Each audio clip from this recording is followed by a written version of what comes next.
नमस्कार। घड़ी में 5 बज चुके हैं और अब समय हो चुका है न्यूज आवर के विशेष कार्यक्रम नेशनल आवर का। और मैं हूं आपके साथ देवेंद्र कुशवाहा। आज नेशनल आवर में करेंगे यूपी कांग्रेस की बात। देश में तेजी से मजबूत हो रही कांग्रेस के लिए यह दुस्वप्न जैसा है। विशेषकर यूपी कांग्रेस के लिए तो बहुत ही शॉकिंग खबर है। रण में उतरने से पहले ही जब योद्धा हार मान लेता है तो सैनिकों की स्थिति विकट हो जाती है। कुछ ऐसी ही स्थिति यूपी में कांग्रेस की हो रही है। आखिर ऐसा क्या हुआ है यूपी में, बताएंगे सब कुछ। तो आइए शुरू करते हैं।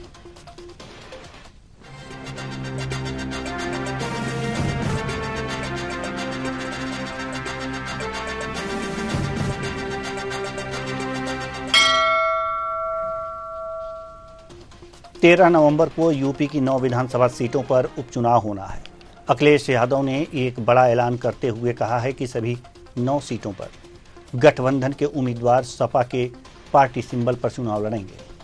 क्या सही है यह फैसला?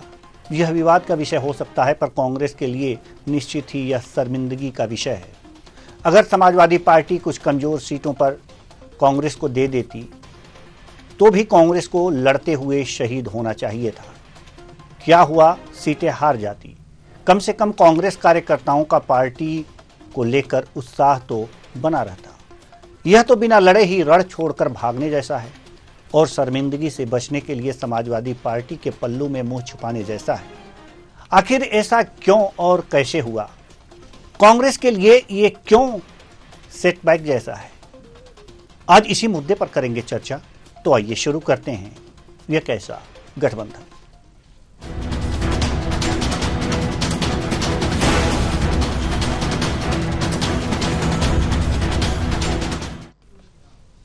तेरह नवंबर को यूपी की 9 विधानसभा सीटों पर उपचुनाव होना है।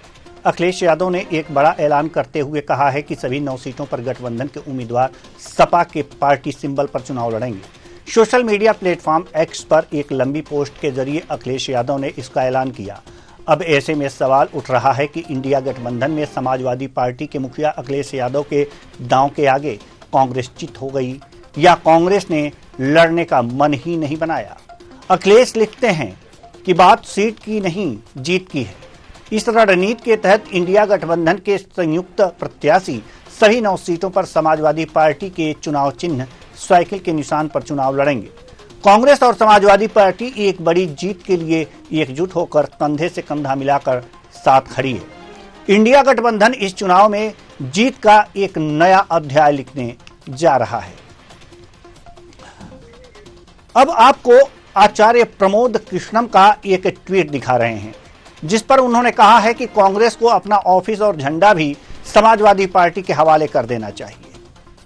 वहीं बीजेपी प्रवक्ता राकेश त्रिपाठी ने कांग्रेस पर तंज कसते हुए कहा है कि कांग्रेस मुक्त का नारा भाजपा ने दिया, साकार इसे अखिलेश यादव कर रहे हैं। सुनिए।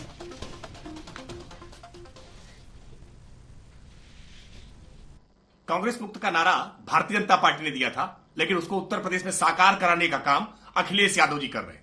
आखिरकार अखिलेश यादव जी ने घोषित कर दिया कि समाजवादी पार्टी के साइकिल चुनाव निशान पर ही उपचुनाव लड़े जाएंगे। अब कांग्रेस के हाथ खाली हो गए और यह हाथ का पंजा अब हाथ पलता रहेगा। कांग्रेस पार्टी की इस दुर्दशा के कारण केवल कांग्रेस ही है, क्योंकि कांग्रेस ने जैसा मध्य प्रदेश में, हरियाणा में समाजवादी पार्टी के साथ व्यवहार किया, आज समाजवादी पार्टी ने धोबी पछाड़ दांव मुलायम सिंह यादव वाला वो आज कांग्रेस पार्टी को दे दिया है। और कांग्रेस पार्टी इतनी मजबूर है कि 5 सीटों की मांग करते करते आखिरकार बिना चुनाव लड़े ही संतोष कर रही है। तो आज इसी मुद्दे पर हम चर्चा करेंगे कि आखिर क्या स्थितियां हैं, क्यों कांग्रेस को इस तरह से सभी सीटों को छोड़ना पड़ रहा है। समाजवादी पार्टी के नेता अखिलेश यादव का कहना है कि अगर लड़ना ही है तो सभी सीटों पर सपा के सिंबल पर लड़ा जाए। कांग्रेस के लिए वास्तव में शर्मिंदगी की बात है। इस पर प्रमोद कृष्णन, कांग्रेस के पूर्व नेता, ने अपना जो बयान दिया है वो भी यह दर्शाता है और बीजेपी तो तंज कसेगी ही कसेगी। आज इसी मुद्दे पर हम चर्चा करेंगे और चर्चा के लिए हमारे साथ जो मेहमान जुड़े हुए हैं उनसे आपका परिचय करा दें।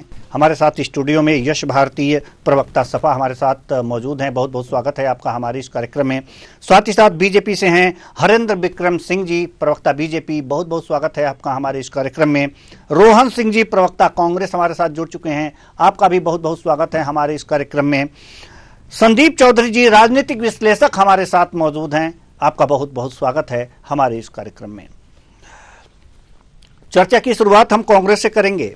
रोहन सिंह जी, प्रवक्ता कांग्रेस, जरा ध्यान दीजिएगा, स्थितियां आपकी बड़ी नाजुक हैं, इसलिए सबसे पहले शुरुआत आप ही से करेंगे, क्योंकि अखिलेश ने तो आपको, यानी कि आपकी पार्टी को, हमको लग रहा है कि इससे ज़्यादा शर्मिंदा और नहीं कर सकते। आपको क्या लगता है, उन्होंने आप कांग्रेस को शर्मिंदा किया है या हार से बचाया है? अपना अपना नजरिया होता है चीजों को देखने का। राजनीति जब करी जाए, पीछे एक जो मकसद होता है वो बड़ा ही होता है। जैसा कि आज प्रेस कॉन्फ्रेंस में माननीय प्रभारी अविनाश पांडे जी और माननीय प्रदेश अध्यक्ष अजय राय जी ने एआईसीसी में प्रेस कॉन्फ्रेंस करी और उसमें उन्होंने स्पष्ट तौर पे बताया कि देश बचाने की लड़ाई जो लड़ी जा रही है, इसमें भारतीय राष्ट्रीय कांग्रेस की भूमिका सबसे बड़ी है, मुख्य विपक्षी दल है। तो हम अपनी राष्ट्रीय पार्टी हैं, तो हम अपनी जिम्मेदारियों को समझते हैं। उत्तर प्रदेश में इंडिया गठबंधन 9 सीटों पर लड़ रहा है। समाजवादी पार्टी भारतीय राष्ट्रीय कांग्रेस की बात नहीं है, यहाँ सीट नहीं जीत की लड़ाई है। जीतना है और भारतीय जनता पार्टी को वापस भेजना है, क्योंकि जिस तरह से कानून व्यवस्था, मतलब कांग्रेस पहले ही मान ली है कि हमारे सिंबल पे जीत हासिल नहीं हो सकती थी इन 9 के 9 सीटों पर, ये सपा के सिंबल से लड़ेंगे तभी जीत हासिल हो सकती है, ऐसा कांग्रेस ने मान लिया पहले ही। हम बताए ना कि जब एक लिमिटेड विजन में, एक संकुचित दायरे में किसी चीज को देखा और सोचा जाता है, तो सारी चीजें भी कहेंगे कि हमारे सिंबल पे हो सकती थी, नहीं हो सकती थी, सारी चीजें। यहाँ तो इंडिया गठबंधन नहीं, ये तो संकुचित दायरा नहीं है, बहुत ब्रॉड दायरा इसे नहीं कहा जा सकता। ये संकुचित पार्टी का नहीं, अगर जो आपकी स्थिति उत्तर प्रदेश में अच्छी होती तो क्या अखिलेश यादव को आप 9 की 9 सीटें दे देते? बहुत ब्रॉड दायरा में सोच रहे हैं ना आप, इसलिए मैं पूछ रहा हूँ। हम आपसे क्या बोल रहे हैं कि 9 की 9 सीटों लड़ रहे हैं अखिलेश, तो वो इंडिया गठबंधन लड़ रहा है ना, वो तो इंडिया गठबंधन लड़ रहा है। हाँ, तो सरेंडर है ना पूरी तरह से, आप सरेंडर है ना पूरी तरह से कि भाई हम नहीं लड़ पाएंगे। सरेंडर थोड़ी हो जाएंगे, आप जो बताएंगे, आप परिभाषा जो देंगे, जरूरी थोड़ी कोई परिभाषा हो। नहीं तो कोई जरूरी थोड़ी है कि आपकी परिभाषा के अनुसार हम अपना विश्लेषण करेंगे, आपकी परिभाषा के अनुसार नहीं करेंगे। आपकी मजबूरी बता रही है सर, क्योंकि मध्य प्रदेश और हरियाणा में आपने नहीं मध्य प्रदेश और हरियाणा में जो स्थितियां आपने कांग्रेस सपा के साथ की थी, वही वहां पर उत्तर प्रदेश में सपा ने आपके साथ कर लिया है। अब इसे ब्रॉड कहें या फिर लिमिटेड कहें, थिंक, चलिए ठीक है। हरेंद्र विक्रम जी, आप किस तरह से देखते हैं? जी नमस्कार। अब इस गठबंधन को आप किस तरह से देखते हैं? कांग्रेस की मजबूरी या कुछ और, या सपा का बदला? सपा का बदला तो नहीं कहेंगे, इसमें कांग्रेस की लाचारी कहेंगे। क्योंकि आज कांग्रेस इस राष्ट्रीय पार्टी होने के बावजूद भी इस स्थिति पर आ गई है कि वो कैंडिडेट लड़ाने में सक्षम ही नहीं रहेगी। इसलिए दूसरे को सामने कर दिया, समाजवादी पार्टी को सामने कर दिया, हम तो लड़ नहीं सकते, तुम आके मैदान में फाइट करो। तो हम तो इसे लाचारी कहेंगे कि आज से 10 साल पहले जो मोदी जी ने नारा दिया था कांग्रेस मुक्त भारत, हमें बड़ी प्रसन्नता हो रही है कि आज बाकी में कांग्रेस मुक्त भारत हो गया है कि आज कांग्रेस पार्टी 9 में 1 सीट पर भी लड़ने में सक्षम नहीं बची, अपने ठगबंधन को आगे करके मैदान में सिरे लेने का कार्य कर रही है। हम तो लाचारी ही कहेंगे इसको, कांग्रेस की। कांग्रेस की लाचारी आप कहेंगे। यश भारती जी हमारे साथ सपा प्रवक्ता स्टूडियो में मौजूद हैं, हम आपके पास आना चाहेंगे। बदलापुर का बदला तो ले लिया आपने, हरियाणा मध्य प्रदेश में कांग्रेस ने जो आपके साथ किया था, उसका पूरा हम यूपी में इसे कहें कि ये बदला ही है। गठबंधन में रहेंगे लेकिन सीट नहीं देंगे। कांग्रेस ने मध्य प्रदेश में कहा गठबंधन में रहिए, सीट नहीं मिलेगी। हरियाणा में भी वही हाल हुआ, सिर्फ बातें ही होती रहीं। और यूपी में आकर के आपने 9 की 9 सीटों पर अपने प्रत्याशी उतारे। नहीं देवेंद्र जी, लड़ाई विपक्ष के साथ नहीं है, विपक्ष की सरकार के साथ है, सत्ता के साथ है। उस सत्ता के साथ हमारी लड़ाई है जो निरंकुश हो चुकी है, जो आज संविधान खत्म करने के लिए बदलने की बात करती है, जो मनु महाराज जो मनुस्मृति को मानती है, जो आरक्षण खत्म करना चाहती है, जो शोषित वंचित और पिछड़ा समाज है उसको मुख्य धारा में आने से रोकने के लिए हर कदम उठाना चाहती है, जो सौहार्द बिगाड़ना चाहती है, हम उसके सरकार के खिलाफ हैं। माननीय अखिलेश यादव जी ने बड़ा स्पष्ट ट्वीट किया है, हमने ये ठाना है संविधान, आरक्षण, सौहार्द बचाना है, बापू बाबा साहब लोहिया के सपनों का देश बनाना है। उससे पहले उन्होंने रात में ही बड़ा स्पष्ट कर दिया था, ट्वीट के माध्यम से सारी चीजें स्पष्ट थी।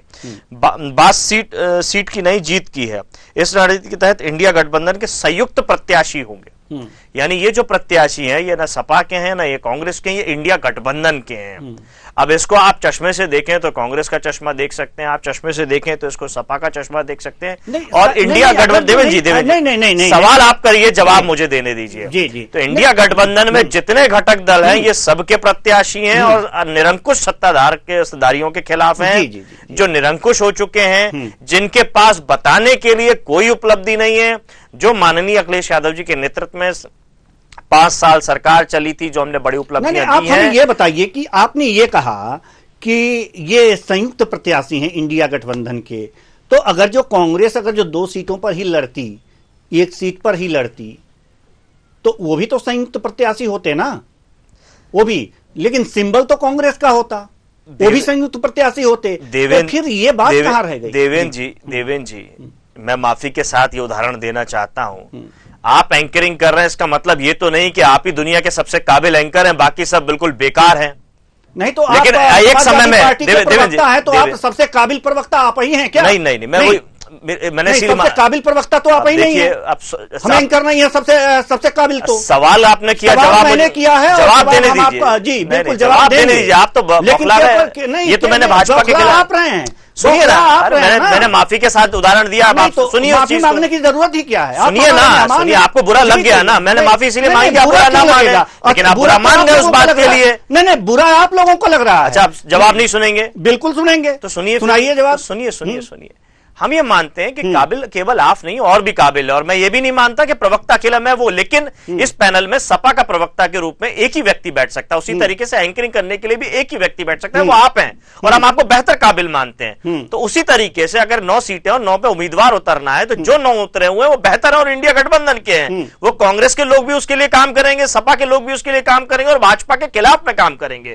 तो उनकी बेहतरी पे किसी तरीके का कोई प्रश्न चिन्ह नहीं है, सब मिलजुल करके उनके लिए काम करेंगे। और मैंने जो शुरुआत में कहा था, भारतीय जनता पार्टी को रोकने के लिए, हटाने के लिए, इस उपचुनाव से भारतीय जनता पार्टी हटेगी नहीं, लेकिन जनता जो अपना आक्रोश दिखाना चाहती है, जो संदेश देना चाहती है, जैसे लोकसभा चुनाव में दिया कि देश की, उत्तर प्रदेश की नंबर 1 पार्टी समाजवादी पार्टी बनी और देश की तीसरे नंबर की पार्टी बनी इंडिया गठबंधन के माध्यम से कांग्रेस को भी 6 सीटें मिली, और भारतीय जनता पार्टी जो 80 में से एक बड़ी ताकत थी वो आज आधी ताकत बन के रह गई है। दूसरी बात, आप सब जानते हैं। आपका सवाल रहेगा, जवाब मेरा निवेदन नहीं, आपका जवाब हो गया, आपका जवाब हो गया। ये तय मत कीजिए, जवाब हमें तो हमारे हिसाब से देने दीजिए। आधा समय तो मेरा आपने उदाहरण पे नाराजगी में निकाल दिया, जबकि मैं बिल्कुल नहीं नाराज करना चाह रहा था आपको। नाराजगी को नहीं, आपने मेरे काबिल होने पे प्रश्न चिन्ह लगा दिया। मैंने माफी के साथ आपको उदाहरण दिया था, मेरी बात पूरी हो जाने दीजिए।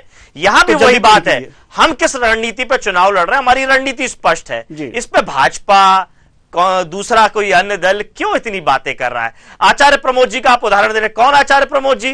खाम खा ना भाजपा में ना कांग्रेस में, कौन सी राजनीतिक पार्टी में, वो क्या अस्तित्व है उनका?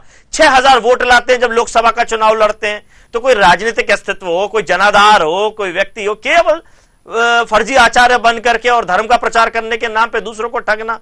कांग्रेस में थे तो अलग बातें करते थे, आज भाजपा के समर्थन में तो अलग बातें कर रहे हैं। तो एक विषय तो आज। दूसरी बात, हम तो जनहित की बात कर रहे हैं ना, सत्ता से सवाल कर रहे हैं, सरकार से सवाल कर रहे हैं। अभी आपने भाजपा के प्रवक्ता राकेश पाठक जी की बात करी, या टीवी चैनल में बैठ के भाजपा के लोग तो बड़ी तारीफदारी करते हैं सरकार की, पुलिस का बचाव करते हैं, और वही पुलिस राकेश पाठक जैसे लोगों को रोक लेगी तो सस्पेंड करा देंगे, भारतीय जनता पार्टी का झंडा उतार देंगे अपनी गाड़ी से, अपनी पार्टी को, अपनी सरकार को ब्लैकमेल करेंगे झंडा ना लगाने पे।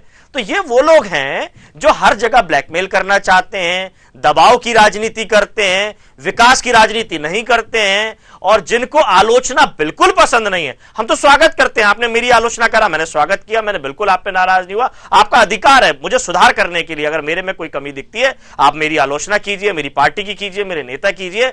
माननीय अखिलेश यादव जी एकमात्र देश के ऐसे नेता हैं जिन्होंने अपनी कार्टून की किताब छपवा के विधानसभा में बांटी है, और कार्टूनिस्ट हमेशा आलोचक होता है, और आलोचक इसीलिए होता है सुधार के लिए। तो सुधार की गुंजाइश हमेशा जीवन में बनी रहनी चाहिए, नहीं तो वो अहंकार की तरफ ले जाती है। ठीक है, संदीप चौधरी जी राजनीतिक विश्लेषक हमारे साथ मौजूद हैं।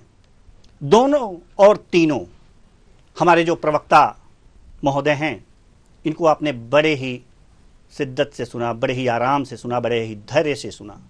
क्या लगता है कांग्रेस की ये राजनीतिक मजबूरी है उत्तर प्रदेश में, या कोई और बात? देखिए देवेंद्र जी, तीनों प्रवक्ताओं ने अपना अपना पक्ष, अपनी अपनी पार्टी का पक्ष बड़ी मजबूती से रखा, और आपने भी तीनों के साथ अपने तरीके। लेकिन मुझे ये लगता है कि जिस तरीके से ये अलायंस है, देखिए जैसे भारतीय जनता पार्टी का अपना एक एनडीए अलायंस है, ऐसे ही कांग्रेस सपा का एक इंडिया अलायंस। तो अगर आप भारतीय जनता पार्टी में देखें तो एक सीट आरएलडी को मिली है। आरएलडी को एक सीट इसलिए मिली है क्योंकि वहां से चंदन चौहान पहले एमएलए थे, वो आरएलडी के थे। और जो दूसरे लोग हैं, अगर हम अनुप्रिया पटेल की बात करें, राजभर की बात करें, तो उनको कोई सीट नहीं मिली है। इसी तरीके से जो ये सीटें हैं, ये समाजवादी पार्टी की सीटें, या तो फिर समाजवादी पार्टी जीती हुई है या फिर वहां पे हारी हुई है, मतलब नजदीकी, या बीजेपी जीती हुई है या बीजेपी हारी हुई है। तो पहली बात तो अगर अलायंस करते हैं, अलायंस का ये मतलब नहीं है कि कोई बीजेपी की सीट ले लेगा, राजभर या अनुप्रिया पटेल ले लेगी, या समाजवादी पार्टी की सीट कांग्रेस या कुछ दूसरे लोग ले लेंगे, ठीक है। और इसके बाद अगर ये मैसेज देने की कोशिश करती है कांग्रेस कि भाई हम मिलकर के चुनाव लड़ रहे हैं, हालांकि ये बस एक वोट ना बचे इसलिए मैसेज देने वाली बात है। बाकी सारी सीटों पे मुझे लगता है समाजवादी पार्टी के लोग ही चुनाव लड़ेंगे। हो सकता है कोई एक दो लोग समाजवादी के टिकट पर, जो राहुल गांधी का या प्रियंका गांधी का या कांग्रेस का नियर डियर हो सकता है, वो चुनाव लड़ जाए, ये पॉसिबल है। अदरवाइज मुझे लगता है ये बीजेपी और समाजवादी पार्टी के सामने सामने का टक्कर है, जिस तरीके से लोकसभा का चुनाव आपने देखा था। जी, बहुत अच्छा विश्लेषण आपने किया कि ये समाजवादी पार्टी की सीट थी और इसलिए समाजवादी पार्टी के सिंबल पर ये लड़ना उचित होगा। हरेंद्र विक्रम जी, ये विपक्ष है और एकजुट होने के लिए कहीं कोई त्याग कर रहा है, एक दूसरा पक्ष भी है। अब हम दूसरे पक्ष पर आते हैं। अगर कहीं कोई त्याग कर रहा है तो कहीं कोई त्याग कर रहा है। मतलब यह कि अगर जो मध्य प्रदेश और हरियाणा में सपा ने त्याग किया, मांग के बाद भी सीट नहीं मिली, मनमाफिक, तो क्या हुआ? अगर यहां कांग्रेस लड़ गई और उत्तर प्रदेश में 9 की 9 सीटों पर अगर सपा लड़ गई और एका बना रह रहा है, तो आप लोगों को दिक्कत क्या है? मुकाबला नहीं कर पाएंगे क्या? दोनों मिलकर लड़ेंगे तो?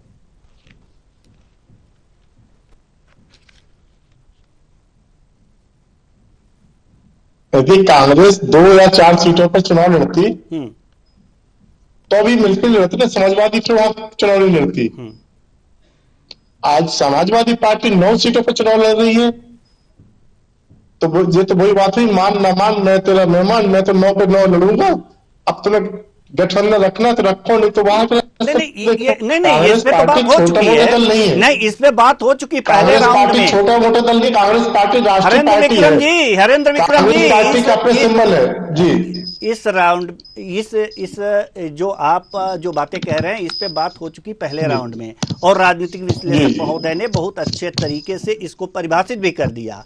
अब दूसरे राउंड की बात यह है कि अगर त्याग करती है सपा मध्य प्रदेश में, त्याग करती है सपा हरियाणा में, तो कांग्रेस को यूपी में त्याग करने से क्या दिक्कत है? वो त्याग करेगी क्योंकि गठबंधन बना रहे, जीत मायने रखता है। तो क्या ये लोग अगर जो नहीं सपा के सिंबल पे ही लड़ें तो मुकाबला नहीं कर पाएंगे? देखिए हमें तो सबसे मुकाबला करना ही करना है देवेंद्र जी, लेकिन अभी हमारे मित्र समाजवादी पार्टी के प्रवक्ता जी ने कहा कि सबसे बेहतर एंकर आप ही नहीं, जो सबसे बेहतर होगा उसको आगे लाएंगे। चलिए उनको जवाब मिल तो गया। हमने मान लिया कांग्रेस के पास सबसे अच्छा कैंडिडेट है ही नहीं एक भी। कांग्रेस में इस समय कहीं कोई कैंडिडेट नहीं, सिर्फ समाजवादी पार्टी के पास ही कैंडिडेट है, मान लिया, ठीक है। दूसरी चीज आपने कहा हरियाणा मध्य प्रदेश की बात की है, तो हरियाणा मध्य प्रदेश में समाजवादी पार्टी का भी वो वजूद नहीं है जो कांग्रेस का उत्तर प्रदेश में है। कांग्रेस तो यहाँ पर अपने वजूद को चुनाव लड़ सकती थी ना।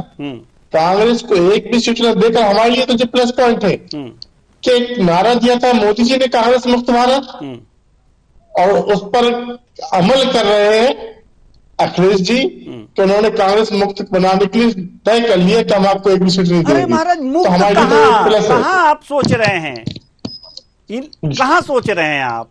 मत ऐसा सोचिए, नहीं ऐसा मत सोचिए, ऐसा मत सोचिए। ये सोचिए कि जो सपा का वोट बैंक है और जो कांग्रेस का वोट बैंक है वो दोनों जुड़ेगा तो आपका क्या होगा जनाबे अली? हमारा तो देखो, जो हम तो सबका साथ सबके विकास पे चुनाव लड़ रहे हैं और 100% पहले से बेहतर रिजल्ट हम देंगे। जो हमारा पहले रिजल्ट था उससे अच्छा रिजल्ट देने वाले हैं। सोचना इन लोगों को है, हमें सोचने की कोई आवश्यकता भी नहीं है, क्योंकि उठापटक इन लोगों में हो रही, हम लोगों में नहीं हो रही। हमने तो गठबंधन का धर्म निभाते हुए आरएलडी को सीट दी। चलिए, जहां ठीक जी, बिल्कुल बिल्कुल। यश भारतीय जी प्रवक्ता सपा, सवाल यहां पर यह है कि बीजेपी ये मानने को तैयार नहीं है कि आप लोगों के बीच तालमेल की कमी है, और क्या दोनों मिलकर के विशेष रूप से टक्कर दे पाएंगे? ये गणित जरा समझाएंगे आप हमें? देखिए, अभी भारतीय जनता पार्टी के साथी ने बहुत सारी बातें कही तो बड़ा हास्यास्पद लगती है जब भारतीय जनता पार्टी गठबंधन को लेकर के कोई बात कहे, और कौन सी सीट कौन सी तरीके से शेयर की जा रही है वो भी विपक्ष के उनके जो प्रतिद्वंदी है उसके लिए इतनी चिंता कर रहे हैं, अपने लिए बात नहीं बता रहे हैं। बड़ी मुश्किल से अभी सीट शेयरिंग कर करके घोषणा कर पाए, फिर भी अभी बहुत सारे लोग नाराज हैं। तो नाराजगी पहले वहां दूर कर लें। अब देखिए महाराष्ट्र में क्या हुआ, क्योंकि चुनाव है, चुनाव से जोड़ करके मैं बात कर रहा हूं।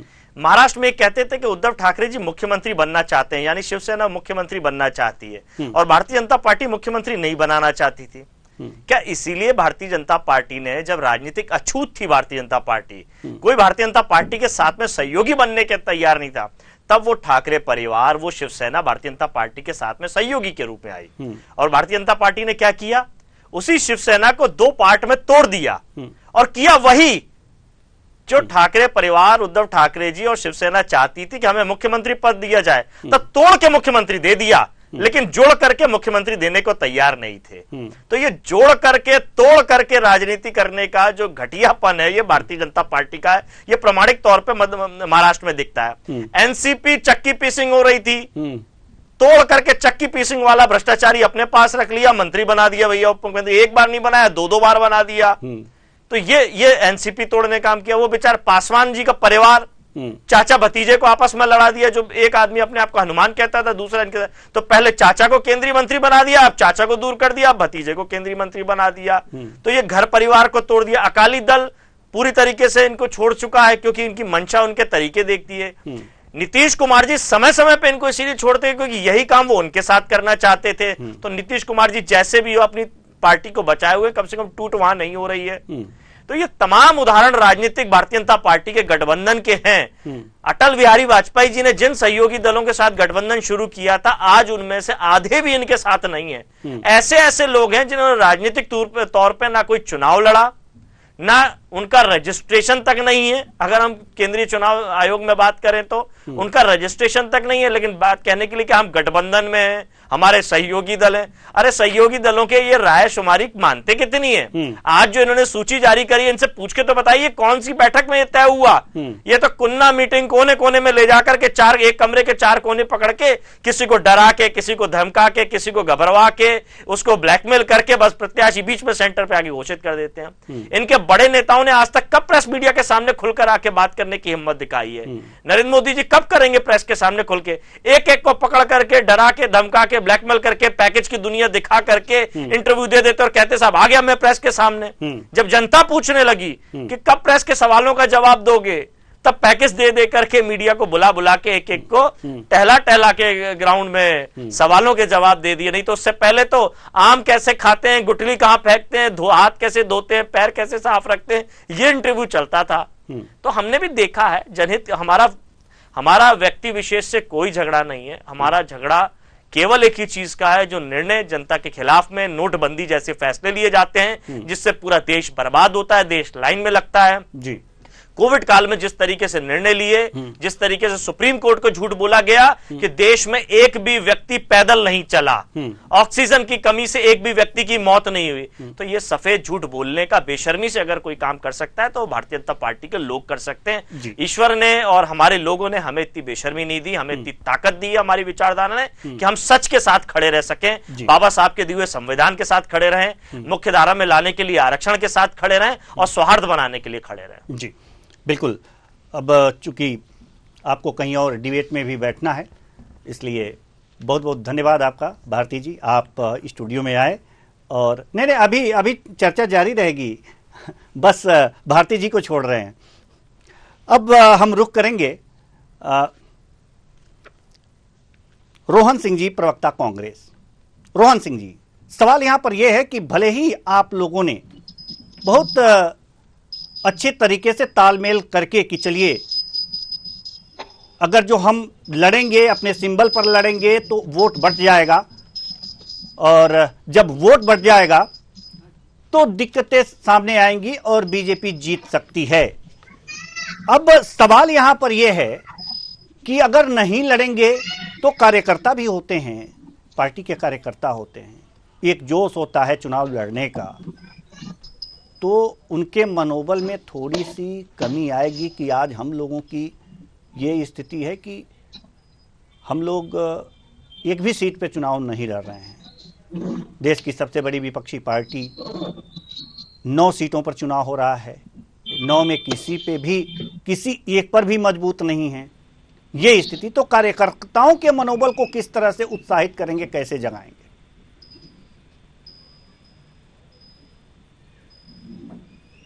जी रोहन जी।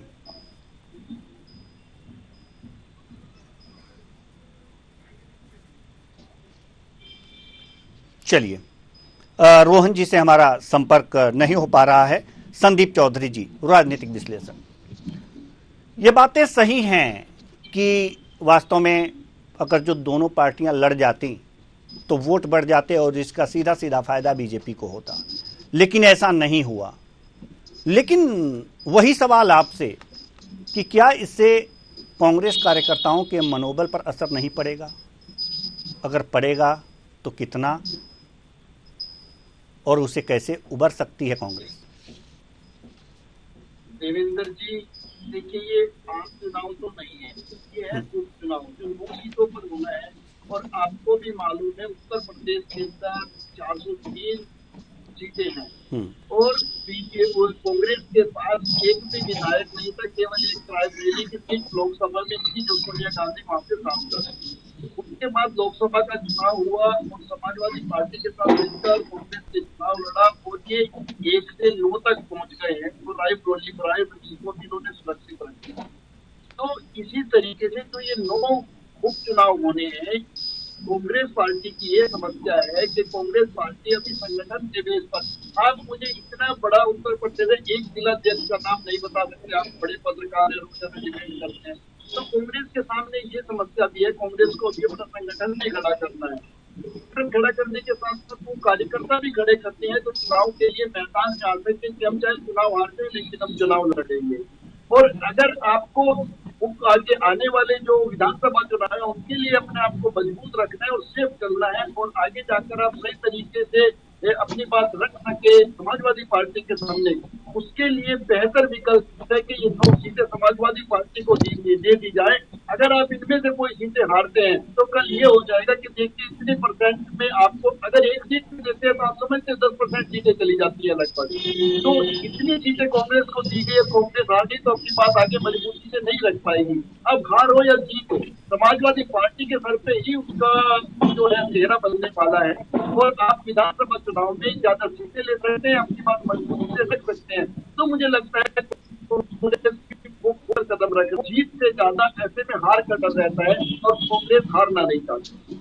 जी, अब चूंकि समय हो चुका है, नहीं तो इस चर्चा को और भी आगे बढ़ाते। बहुत बहुत धन्यवाद सभी मेहमानों का, आप आए और अपने अपने विचार साझा किए। तो ये कैसा गठबंधन है, ये कैसा गठबंधन जिसमें ये कहा जा सकता है कि त्याग करना ही होगा। गठबंधन के लिए जरूरी होता है कि त्याग करना, और ये त्याग दिख रहा है। किस तरह से दिख रहा है कि अगर मध्य प्रदेश और हरियाणा में समाजवादी पार्टी ने त्याग किया है तो कांग्रेस ने उत्तर प्रदेश में जाकर के त्याग किया। तो अगर इस चश्मे से देखा जाए तो वास्तव में गठबंधन ने बड़ी ही होशियारी से काम की है।